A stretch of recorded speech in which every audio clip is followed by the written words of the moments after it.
Antes de iniciarmos, já se inscreva no canal, deixe seu like, ative o sininho e compartilhe nosso vídeo.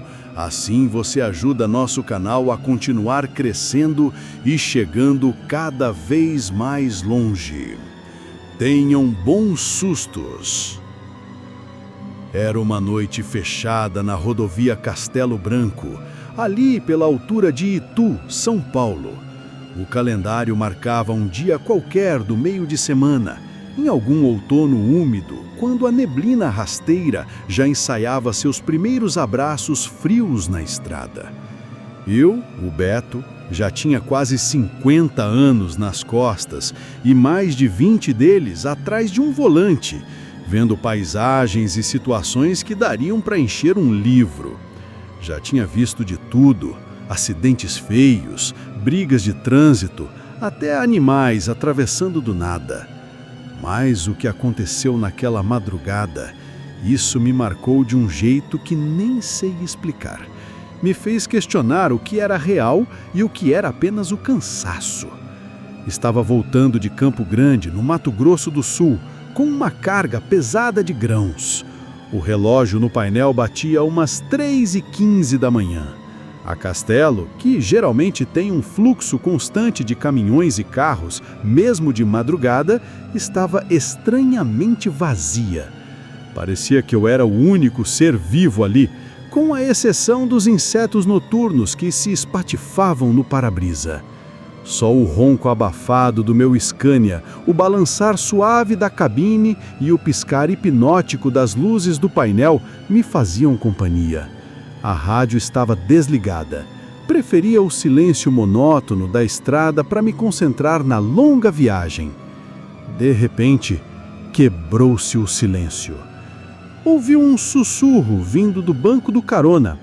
Era um som tão tênue que parecia um fio de voz, quase um gemido baixo, inaudível se eu não estivesse tão concentrado.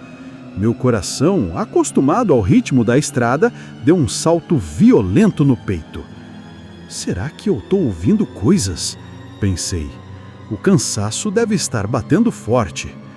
Pesquei os olhos com força, ajeitei-me no banco, esticando as costas e continuei, tentando ignorar. Mas o sussurro voltou. Dessa vez era mais claro, mais definido. Parecia um choro abafado, como o de uma criança pequena tentando não fazer barulho para não ser ouvida, mas falhando miseravelmente. Um frio percorreu minha espinha e não era o ar-condicionado. Arrepiei até os fios de cabelo da nuca. Acendi a luz interna da cabine, a amarela e fraca lâmpada que iluminava o pequeno espaço. Olhei para o banco do carona, vazio. Olhei para o maleiro, para a área de descanso atrás da poltrona. Nada. Não havia ninguém ali, a não ser eu. Só o escuro absoluto da estrada lá fora era visível pelos vidros. O choro ficou mais forte, mais insistente. Era uma voz infantil, claramente feminina, que parecia vir de dentro das próprias paredes de metal da cabine. De todos os lados ao mesmo tempo, como se estivesse ecoando em um espaço confinado. Mamãe, por que você me deixou? A cada palavra, a respiração ficava mais pesada dentro da cabine. Eu comecei a suar frio, um suar gélido que escorria pela testa e costas. Meus olhos varriam o interior do caminhão, procurando por algo, qualquer coisa que explicasse aquilo. Apertei o volante com tanta força que meus nós dos dedos ficaram brancos e a madeira do volante pareceu ranger. Liguei todas as luzes da cabine, até as do teto, criando uma iluminação quase ofuscante. Mas o choro não parava, parecia indiferente à luz. Aquela voz parecia estar presa ali comigo, uma alma em agonia, sem para onde ir. Pisei fundo no acelerador, empurrando o Scania a uma velocidade que não era a ideal para a madrugada, tentando desesperadamente fugir daquilo. Os quilômetros pareciam se arrastar sobre os pneus. Cada metro era uma eternidade. O choro se transformou em soluços desesperados, quase um lamento agudo que cortava o ar.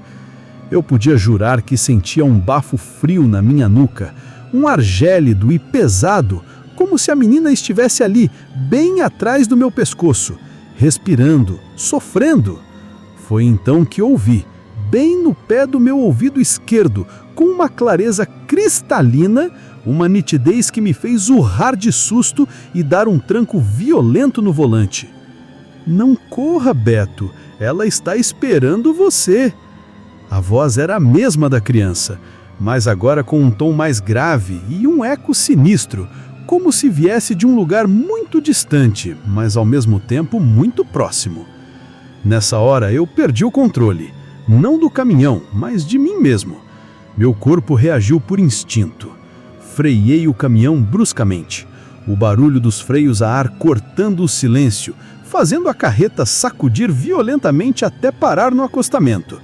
Saí da cabine tropeçando nos degraus, meus joelhos fracos, sentindo o ar frio da madrugada, que agora parecia estar carregado de uma energia estranha. Olhei para o caminhão, para a escuridão da estrada à minha frente e atrás de mim. O silêncio era absoluto. O choro havia parado. Não havia vento, não havia carros, não havia nada. Fiquei ali em pé, ao lado da porta aberta do meu bruto, tremendo da cabeça aos pés, até que as primeiras luzes fracas do amanhecer começaram a quebrar o horizonte. Não consegui mais dirigir naquela noite. Até hoje, quando pego a Castelo Branca de madrugada, sinto um frio inexplicável na espinha, um arrepio que me avisa. E juro que, às vezes, quando o caminhão está em um silêncio total, ainda ouço um leve sussurro, um eco distante da voz daquela criança, me lembrando daquela madrugada.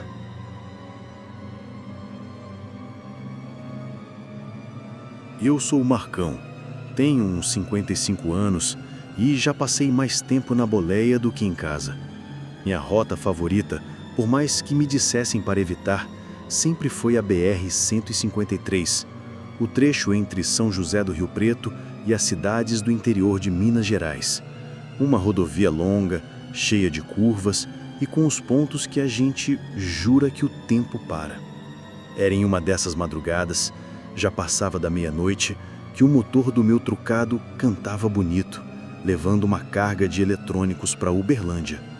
O rádio estava sintonizado em uma estação de modão, mas a voz do cantor parecia se perder no zumbido constante dos pneus no asfalto. A lua, uma fatia fina e pálida, mal conseguia furar a cortina de nuvens que se estendia preguiçosamente pelo céu. A visibilidade não era das melhores, e a estrada, em alguns pontos, mais parecia um túnel escuro forrado por árvores de um lado e um barranco íngreme do outro. Eu vinha embalado, na velocidade permitida, mas com a atenção redobrada, pois essa estrada é conhecida por seus perigos. De repente, na entrada de uma curva aberta, bem no acostamento, vi uma silhueta. Era uma mulher.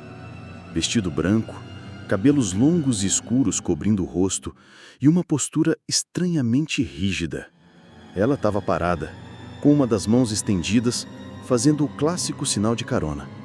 Minha primeira reação foi de surpresa e um pouco de irritação.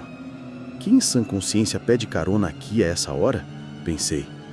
Mas o código da estrada fala mais alto às vezes, e a imagem dela ali, tão solitária, me tocou.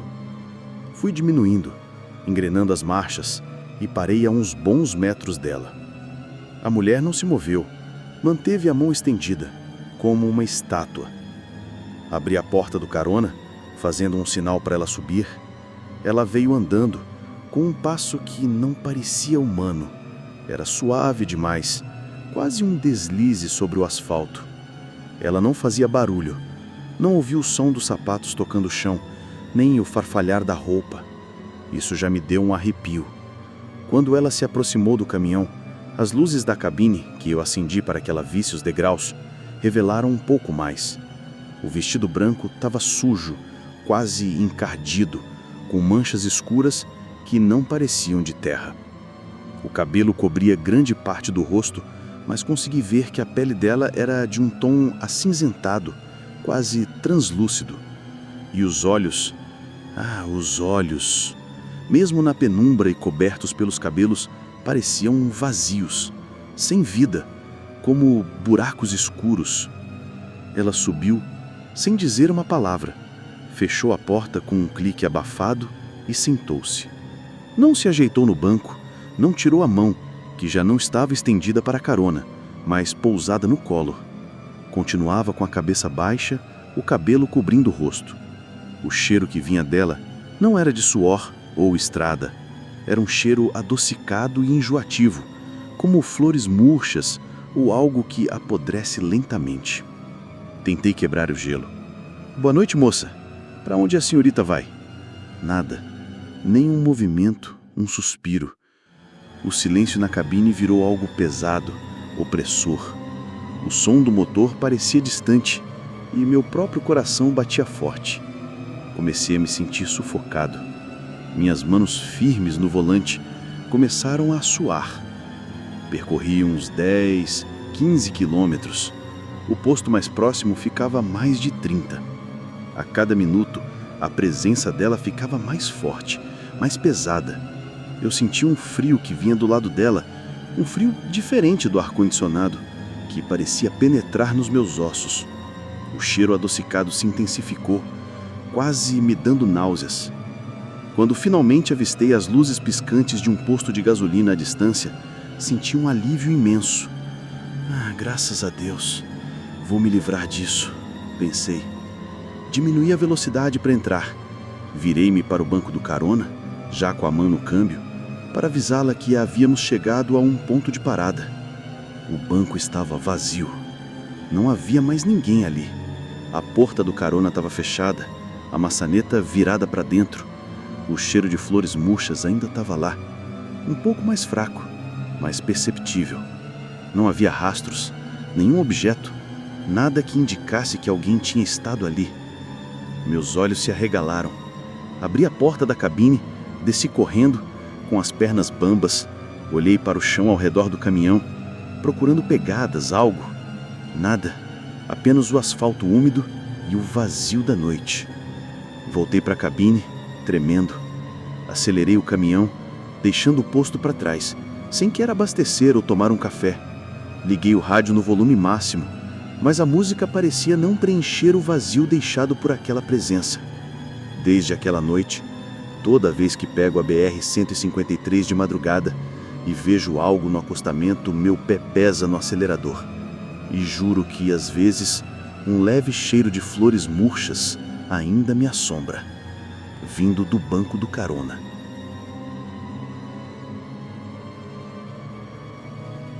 Eu sou o Cláudio e carrego essa história comigo há quase uma década. Ela aconteceu na BR-376, o famoso Trecho da Morte, no Paraná, descendo a serra para o litoral. Aquela estrada já tem fama de mal-assombrada, com seus despenhadeiros, a neblina que engole tudo e os acidentes que infelizmente são comuns. Mas o que vivi lá, em uma madrugada fria de inverno, não foi coisa de acidente. Foi algo que desafia qualquer lógica. Eu vinha de Curitiba, com uma carga pesada de autopeças. Já eram umas 2 da manhã e a neblina estava densa, grudando na paisagem. Eu mal enxergava a ponta do meu próprio capó. A única coisa que me guiava eram as faixas refletoras na pista e os poucos faróis dos caminhões que ousavam descer naquele horário.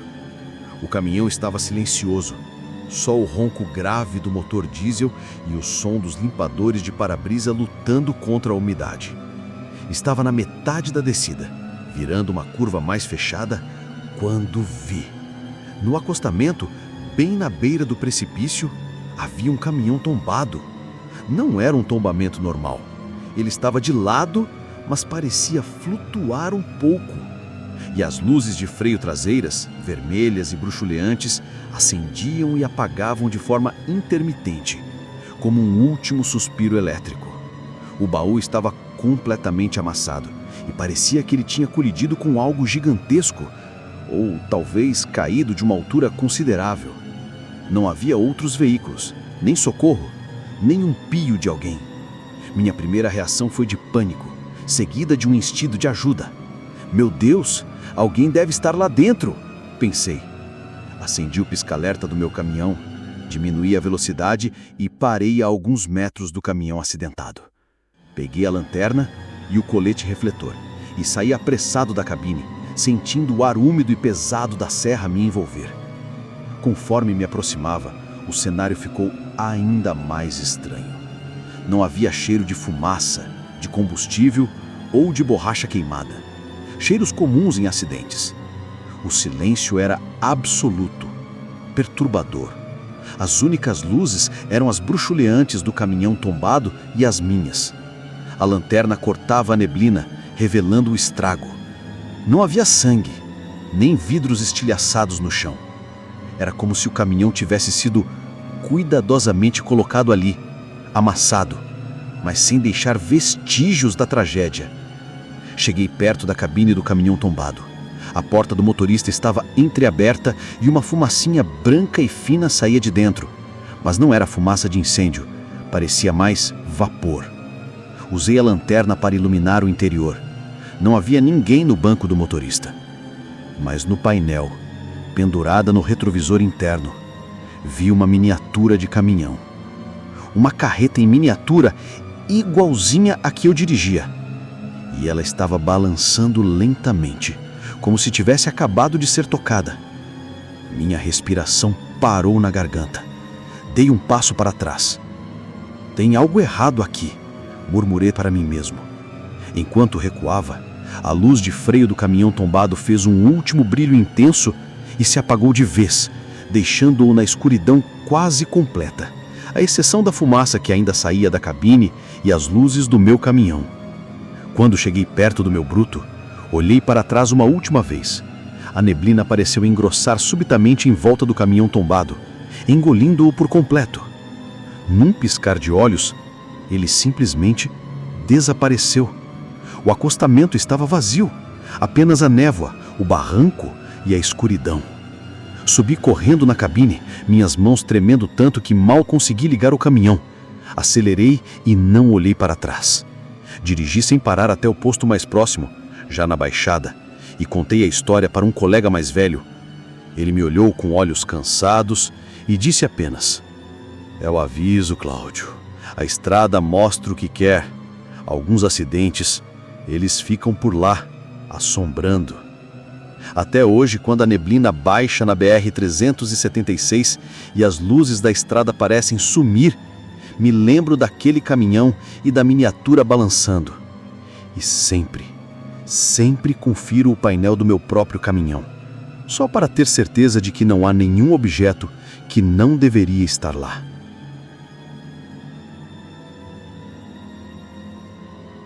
Eu sou o Ademir.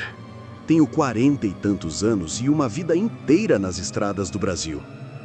Já cruzei o país de ponta a ponta tantas vezes que perdi a conta. Mas teve uma noite, na BR-101, lá pro lado da Bahia, num trecho que corta uma mata densa e úmida, que me fez duvidar da minha própria sanidade. Era época de chuvas fortes, e a estrada estava deserta, escura como breu, com a neblina rasteira abraçando as árvores. Era por volta das 2h30 da manhã. Eu vinha de Salvador com uma carga de peças automotivas e a viagem estava monótona. Só o barulho constante do motor do meu Mercedes-Benz e o som abafado dos pneus na pista molhada. A exaustão começava a bater e eu já pensava em parar no próximo posto para um café forte. Foi então que notei algo estranho no retrovisor do lado do passageiro. Uma figura. Eu não tinha pegado carona, estava sozinho. No reflexo distorcido da noite e da neblina, parecia um vulto escuro, parado atrás da carreta, na faixa de rolamento bem longe do acostamento. Será que alguém capotou ali atrás e está pedindo ajuda? Pensei. Meu instinto me mandou diminuir a velocidade e conferir. Enquanto eu reduzia, a figura começou a se aproximar rapidamente. Não era correndo, era como se deslizasse pelo asfalto sem esforço, ganhando terreno de uma forma impossível para um ser humano. Meu coração gelou. Pisei do freio de leve, mas não parei totalmente. A cada segundo, a imagem no retrovisor ficava mais nítida, mais aterradora. Não era uma pessoa comum. Era uma forma humana, alta e esguia, mas completamente escura, como uma silhueta recortada da própria noite. Não tinha rosto, nem traços, apenas a forma de um homem com braços longos e finos. E não era só isso. Ele tinha 2 pontos brilhantes, na altura dos olhos, como se fossem brasas incandescentes, me encarando diretamente do espelho. Eu senti um arrepio que começou nos meus pés e subiu até o último fio de cabelo. Minhas mãos grudaram no volante. Aquela coisa estava me seguindo, e de perto. Acelerei, o Mercedes-Benz respondeu com um urro e eu disparei pela estrada. Mas a figura no retrovisor não ficava para trás. Ela continuava ali, me acompanhando, os pontos luminosos fixos em mim, uma perseguição silenciosa e sobrenatural. A cada curva, a cada reta, eu olhava para o espelho esperando que ela tivesse sumido, mas ela estava lá, sempre lá.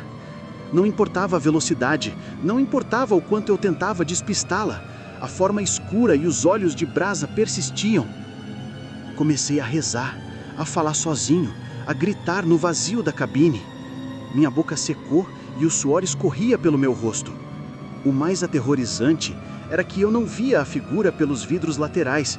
Era como se ela existisse apenas no reflexo do espelho, um pesadelo visual que me perseguia.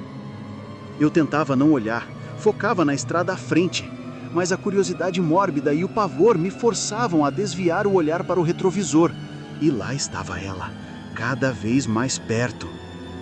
De repente, num lampejo de desespero, percebi que os pontos brilhantes nos olhos da sombra estavam aumentando de tamanho no espelho, como se estivessem se aproximando, não do caminhão, mas de mim. Eu senti o calor daqueles olhos queimando minha nuca. Num susto indescritível, a imagem da sombra preencheu quase todo o retrovisor e aqueles olhos de brasa se arregalaram como se estivessem me fitando de dentro da minha própria cabine.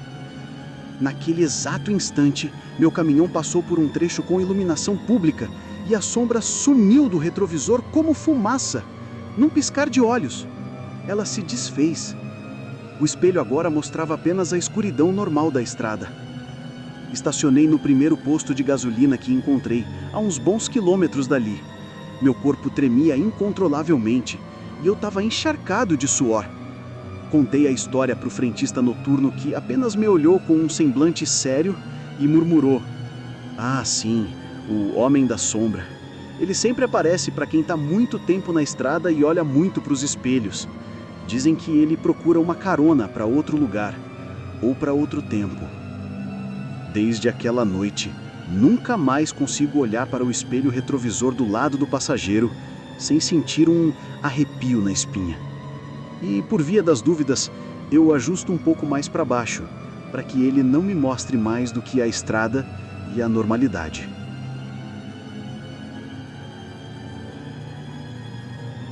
Sou o Ricardo, e esta história aconteceu comigo em meados dos anos 90, quando eu era um garoto ainda na boleia, aprendendo os truques da estrada. Estava vindo de Minas Gerais, cruzando o interior de São Paulo pela antiga rodovia SP-280, a Castelo Branco.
Não era um sorriso de gratidão ou alívio.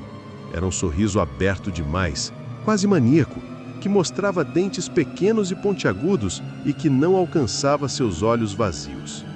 Parecia um corte no rosto e não uma expressão. Ela levantou uma das mãos devagar e fez um sinal para que eu me aproximasse. O braço estendido parecia comprido demais, quase alcançando a borda do asfalto, e a mão tinha dedos finos e alongados. Eu senti um frio intenso me invadir. Um frio que vinha de dentro do caminhão, não de fora. O sorriso dela parecia se alargar ainda mais. Naquele instante, meu instinto de sobrevivência berrou. Não era uma pessoa precisando de ajuda. Era outra coisa. Eu não pensei duas vezes. Enfiei a primeira marcha, pisei fundo no acelerador e o caminhão cantou o pneu, arrancando dali como um raio. Não olhei para trás. A única coisa que eu queria era deixar aquele lugar e aquela imagem para trás.